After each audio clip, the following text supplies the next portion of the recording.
I met our next speaker 3 or 4 years ago in Amsterdam at the annual confab of the Global Reporting Initiative because Ernst Ligteringen is the chief executive of the Global Reporting Initiative, which, as all of you know, or most of you know, I assume, is on a mission to make sustainability reporting standard practice.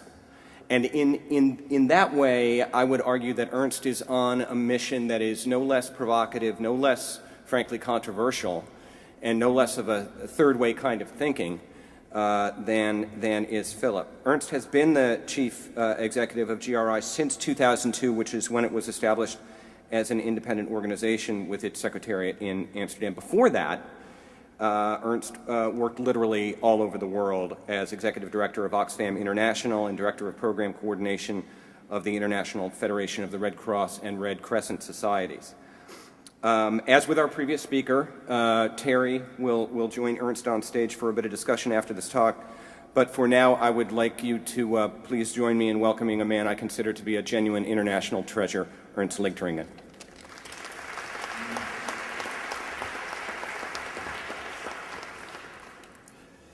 And good afternoon, and Dirk, thank you. The pronunciation of my name is perfect. Dirk is actually Dirk in Dutch. Are you Dutch, Doc? Part, you see, it's in the genes. It's a pleasure to meet you all again, ladies and gentlemen, and to be here on an important topic. As the Chief Executive of the Global Reporting Initiative, I'd like to talk about the relevance of reporting. But let me start off with this. The very essence of capitalism is under threat, as business is now seen as a personal wealth creator. We have to bring the world back to sanity and put greater good ahead of self-interest. We need to fight very hard to create an environment out there that is more long-term focused and move away from short-termism. Now, these are kind of statements you're probably all familiar with. You expect them to find them on the internet, from NGOs, maybe from government, perhaps from the 99%. However, these were the words from Paul Polman, CEO of Unilever, a $100 billion Fortune 500 listed company. And he made these comments at Rio Plus 20, the International Summit on Sustainable Development earlier this year. Now, granted, he's European, as I am. Dirk and Richard invited me back, and apparently they find these European ideas maybe provocative, because I shared them also last year. I have some more European ideas for you. Peter Vosse, CEO of Shell, is talking about food, energy, water being new scarcities that economics will need to manage and the key issues for fostering sustainability. So here's Shell talking about the importance, the relevance of food, natural resource scarcity, water, as relevant directly to their business strategy. Peter Brubeck of Nestlé is also making similar connections, expressing concern over the relationship between corn use for biofuels and rising food prices causing hardship and unrest around the world. That's not only Europeans, fortunately. A company must invest in the key ingredients of profitability, its people, communities and environment. That's what Warren Buffett says. And he's putting his money where his mouth is, and he's investing recently $2 billion in a solar farm in California, $1.8 billion in one in Arizona. What is this pointing to? What it is pointing to is that sustainability will drive our economic fundamentals to change profoundly. If we change for example, our principal source of energy, oil, which will have to happen over time, then our economy as we know it will be changing. And why I'm referring to this is that when we discuss the importance of sustainability and how affects business, how we can also come to good reporting systems. We need to keep this big picture in mind when we decide on how we move together and not get too ground down in should we leave it voluntary, what are the details of it. Now, will that turn out to be right? Is this all far-fetched and for the fancy few? Or will this require your company to change? And if so, how? And that's what sustainability reporting is all about. It's a compass, it's a radar screen, it's a communications platform at the same time. And it's a very rapidly growing practice. 10 years ago, sustainability reporting was still a way to stand out. It was a matter considered for individual companies. Nowadays, we're in discussions about how can we make this flow of information really work as a systemic flow that helps to inform markets, that helps companies to strategize, that helps companies to relate to one another. I see three particularly strong signals that sustainability reporting is moving away from just the practice of the pioneering few to a common expectation, a common practice. A few numbers: 1997, when the GRI was launched in Boston shortly after by Ceres, and I believe Mindy Lubber is here, you'll hear later from her. Ceres was at the cradle of the GRI. In the beginning, just a few years after, there were 200 reports at the most. In 2012, I'm told, there are at least 5,800 reports, and I have some indications to believe that that figure is still conservative. A couple of weeks ago I was in China. 4 or 5 years ago, you could probably count the number of companies in China that were releasing ESG data on two hands in that big country. Now they were telling me in about more than 1,000 reports in a matter of a few years. And that will go up fairly quickly, because Chinese companies and the Chinese government are also realizing that this is stuff that they need to take on board to plot a sustainable future. 95% of the largest 250 companies in the world are now disclosing this kind of data. 83% of the Fortune 100. And I can throw more of these figures at you, but what it means is that all of these figures show it is pretty much the expectation, the norm nowadays among larger companies. And we also see that increasingly in financial markets, this information is used and is often or as a proxy or by studying data directly.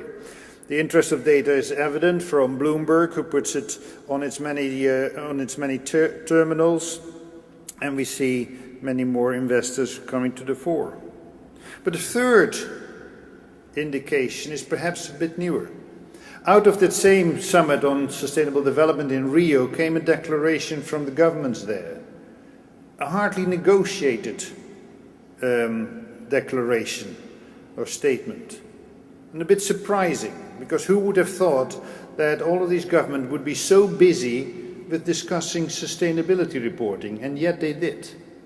They came out in the final statement with a comment underlining the importance, underlining the need to build capacity and to build on best practice, also to use existing frameworks. But maybe most significant of all, they recognize that government has a role to play in the advancement of sustainability reporting. And you can see that several are taking notice. The Indian government just passed legislation in this area, making reporting compulsory for the largest Indian companies. The Chinese government, the European Commission are discussing now how they will move in this field. South Africa, Denmark, France, Brazil, the United Kingdom, Sweden, Spain, and others already have different forms of legislation and regulation. Now, why is this important? I'm not sharing this with you because the GRI is so particularly fond of regulation, but it is indicative of a bigger question. And it is, how do we really get this kind of information to be of value systemically in an economy, in markets? It can't work if it is only available for some companies and not for many other companies. To become systemic, you need actually a critical mass. You need a body of this kind of information to be available. And that's where policy issues do come in. So what I would share with you is you can expect more of these kind of discussions. What's the right policy mix to come to the right volume? And volume will be important for this kind of information to work. But volume isn't the only thing that will matter. Quality of this information is equally important.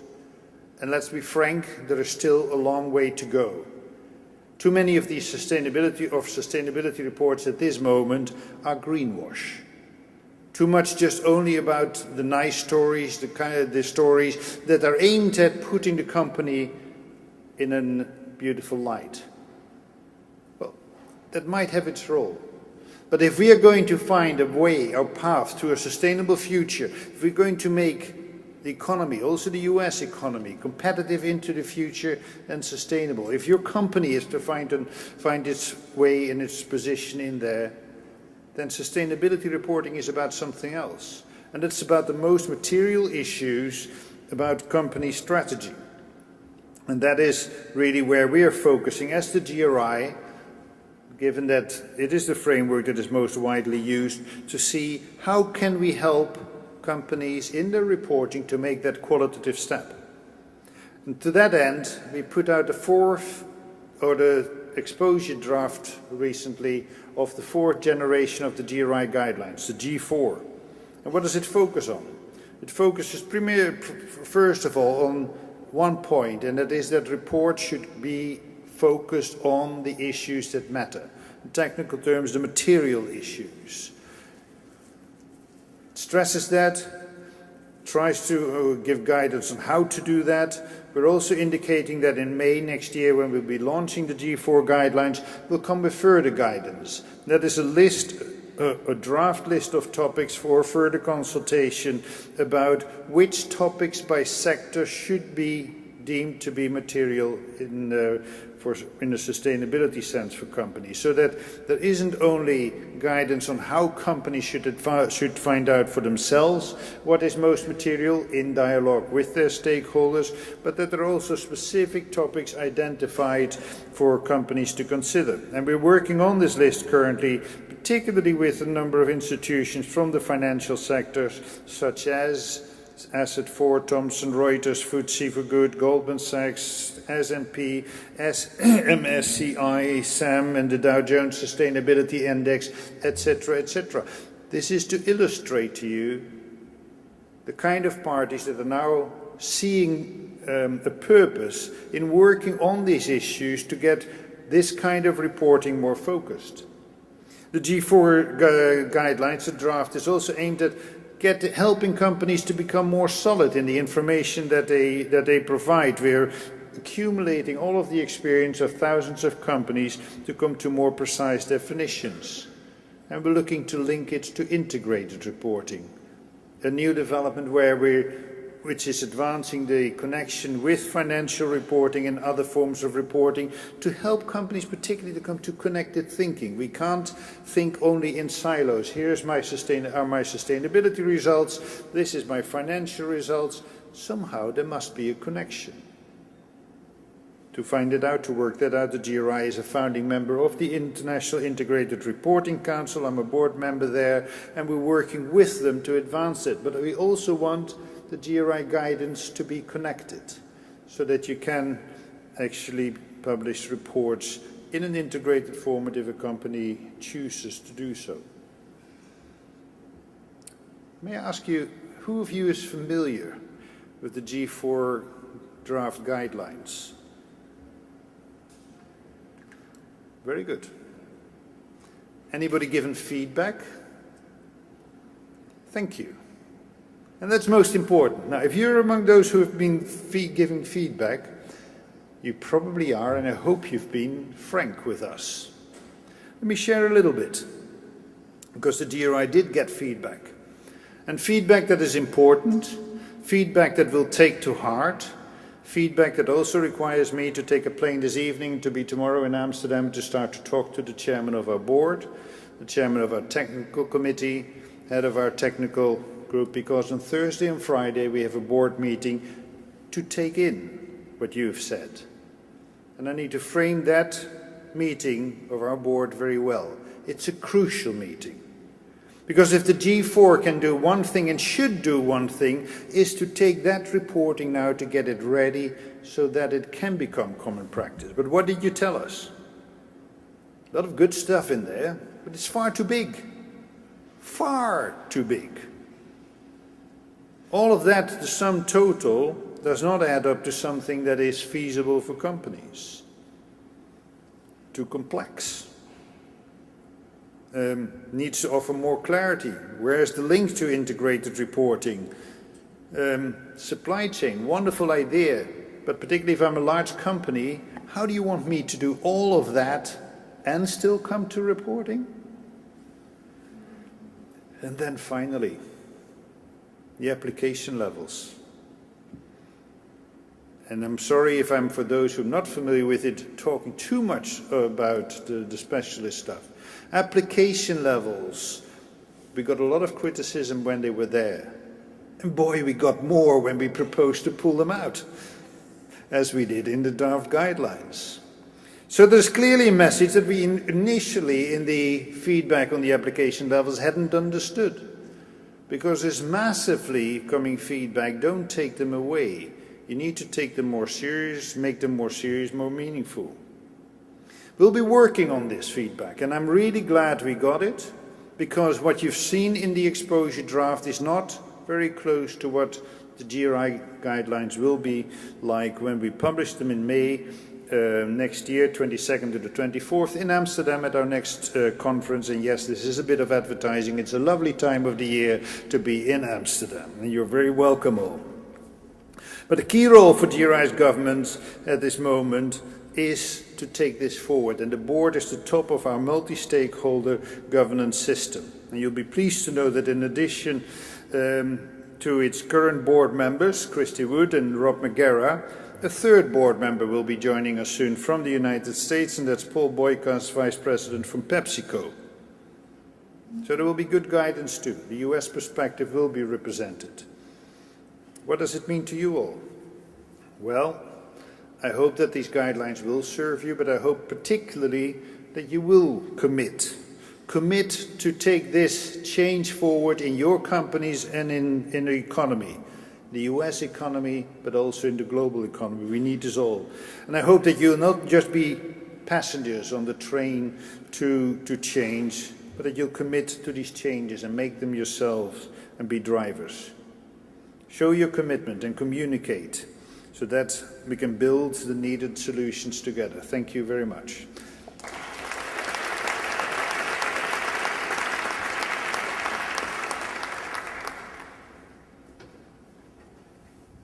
So as I said, this is good fun for me. He's my next victim here, which is good fun. And I want to start with just congratulations on really on this movement and what this particular project represents in it. And at this moment, as you say, a moment of transition to a stronger movement. But I want to ask first. I want you to play a thought experiment for me. There is no sustainability movement.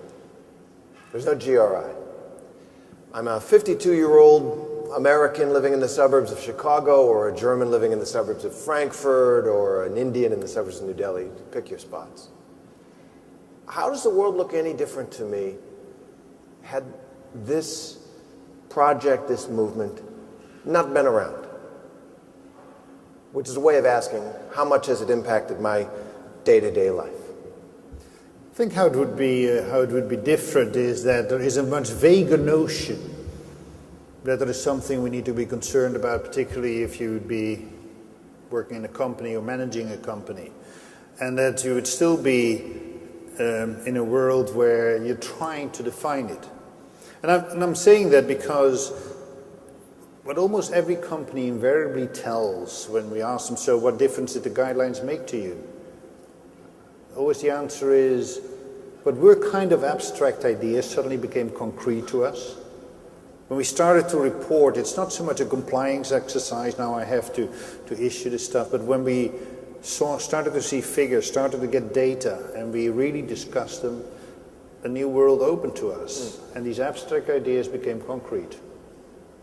So for the people working in these companies, recognizing that there was something that needed to be addressed, it's crystallized that for them.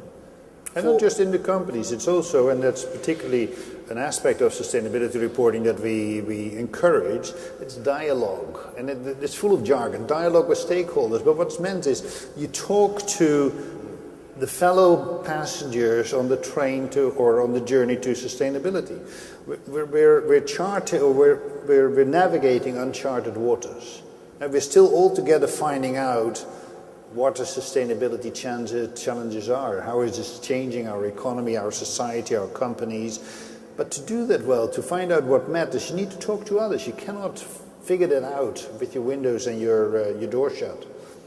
And so for people who are not in the field, who my imaginary guy in the suburbs, the impact on him, on me, is that these companies have a language and a tool to address these issues.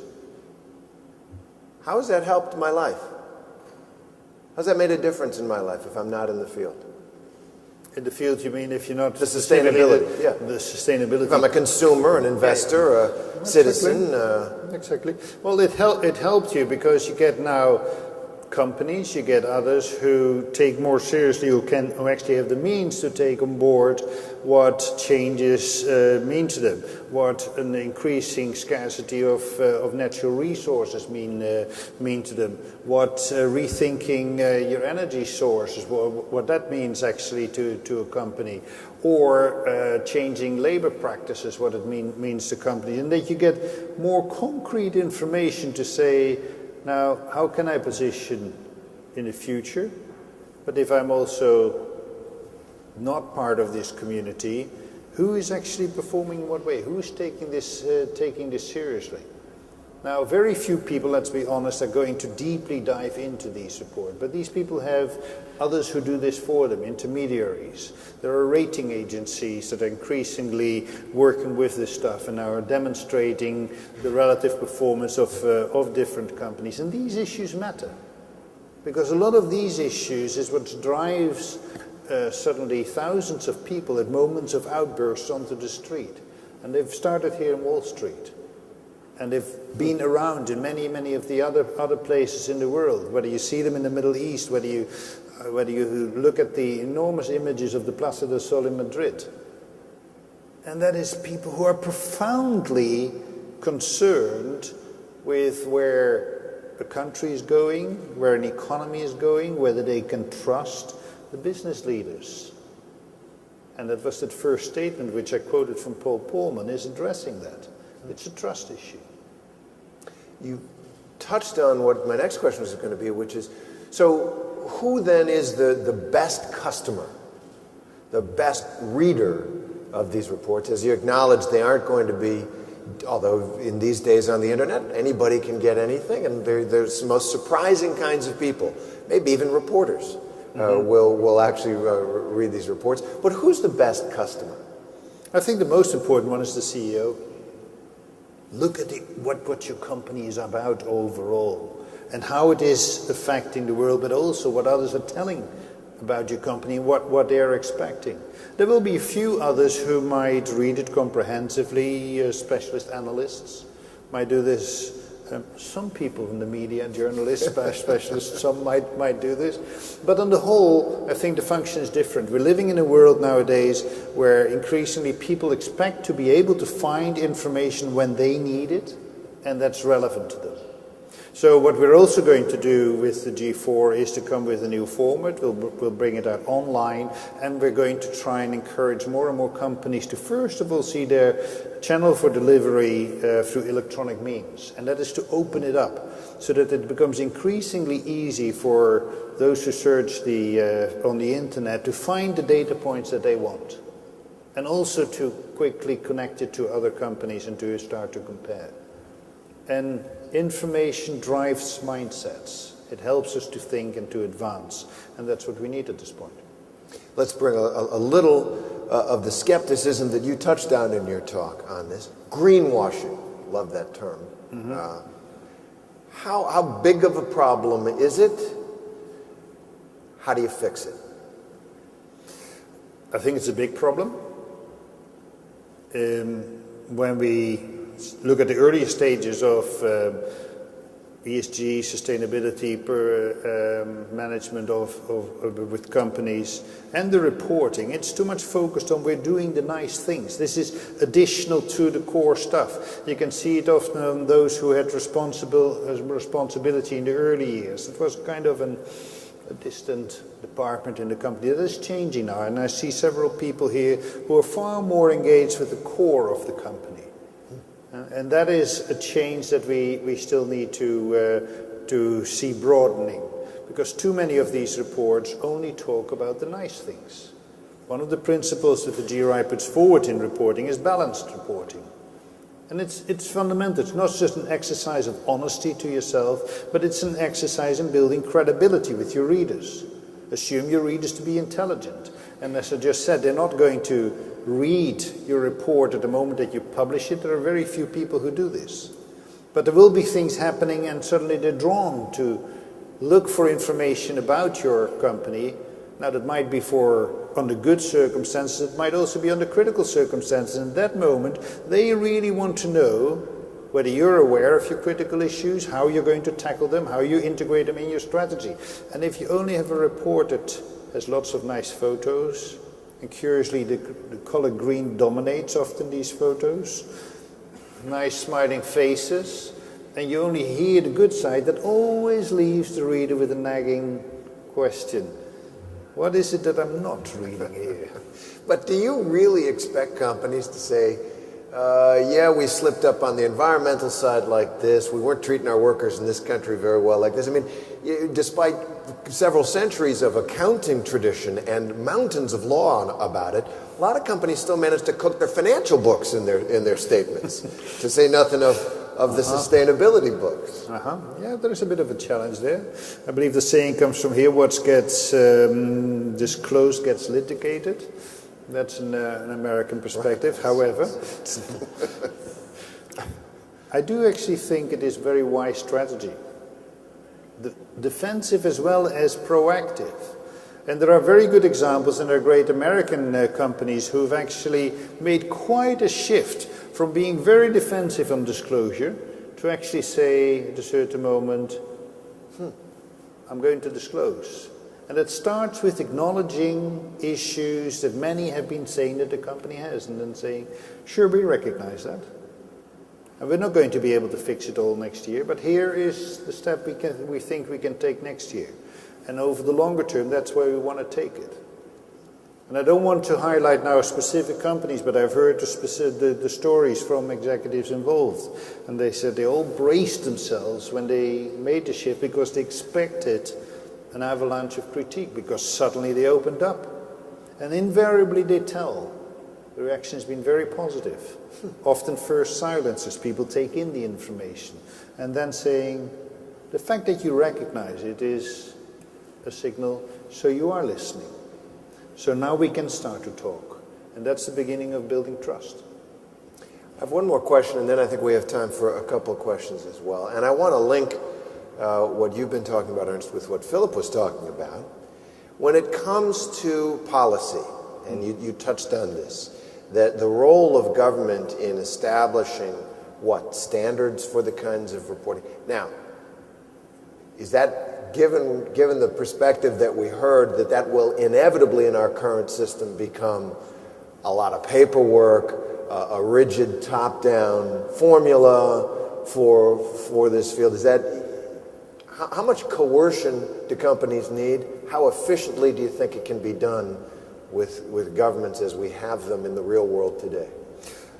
It could become that, but it shouldn't become that, and it doesn't have to become that. Philip also made the distinction between strong rule-based regulation and legislation and more principles-based regulation. If you go down the rule-based and you're going to try and prescribe everything, it could become a nightmare.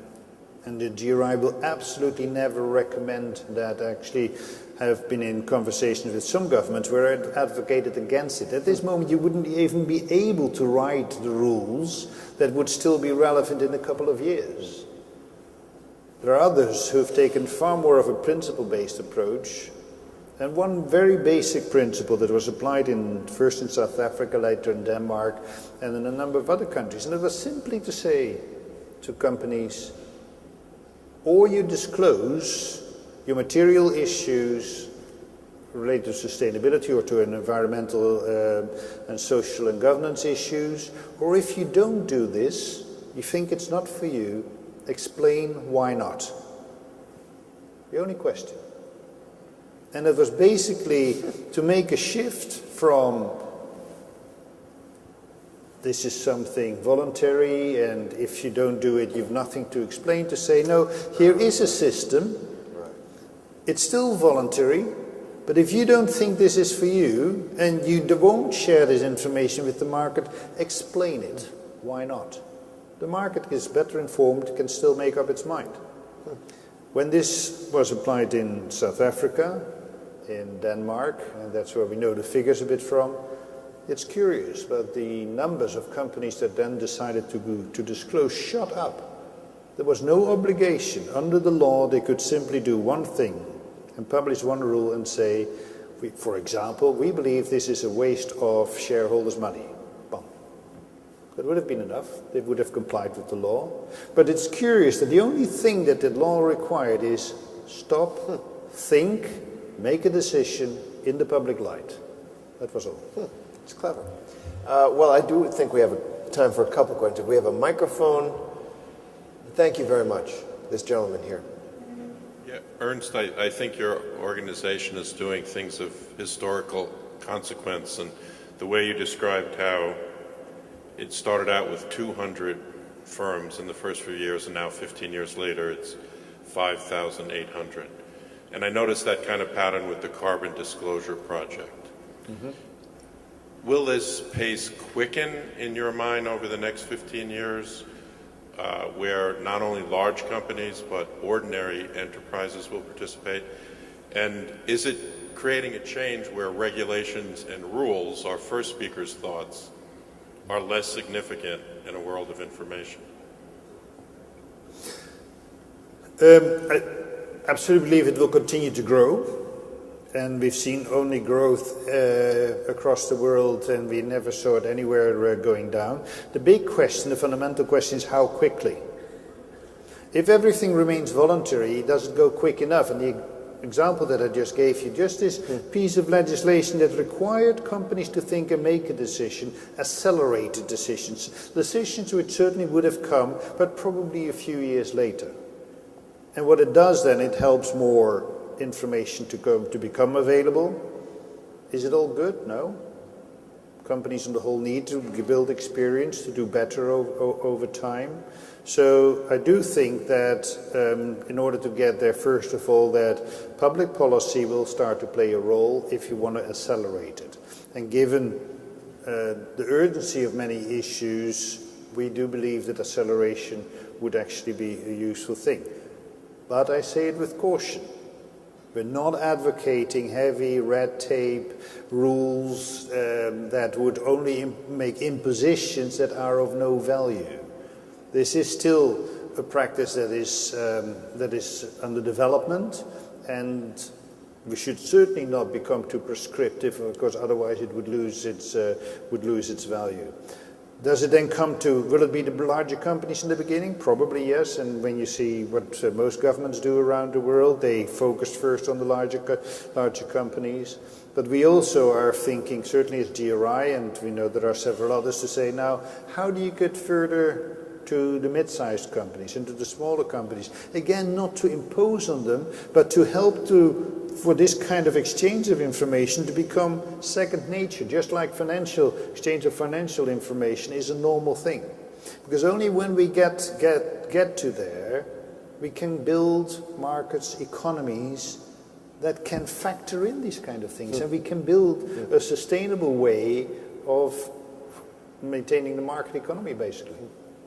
We're going to take one more question and then let you go on to your next event. So there we go. Thank you very much. Yeah? Thank you. David Metcalf from Vedantics. This morning we had an interesting presentation about GRI 4, and it seems that as you move towards more material issues, more commitments from the board to make a statement in relation to the disclosures, there's a risk you're going to scare off some of the people who've maybe self-certified their disclosures in the past.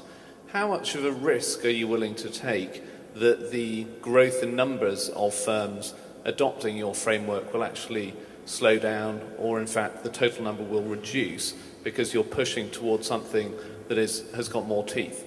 Mm-hmm. I think the feedback has been very important and makes us also think so, not so much how much risk do we want to come to the perfect system, but what would serve our purposes, or what would serve your purposes at this moment, and the purposes of both the reporting entity and the information users. Because the only objective that the GRI has is to help this kind of information to become more meaningful, and you do this by improving the quality and by getting the numbers up. So if at a certain moment there are good reasons why companies would hold back and not share it, we would be acting counter to our intention. And that's the difficulty in much of the feedback that we've had. There is a balance. The perfect can be the enemy of the good. We had a lot of perfect stuff, or we have a lot of perfect stuff in the draft G4 guidelines. But now we need to look at, so how do you calibrate it? What's the balance between getting to reporting, giving guidance to reporting that's good enough, but that is also at a level that many more companies will feel confident about, that they can pick it up, so that there is a larger body of information later on available. We're not going to be in the business of driving perfect information from a smaller number of companies. Ernst, thank you very much and good luck. Good luck with it. Thank you. Thank you. Ladies and gentlemen, how about a big round of applause for Terry Moran for doing a great job moderating those two conversations. Thanks, Ernst.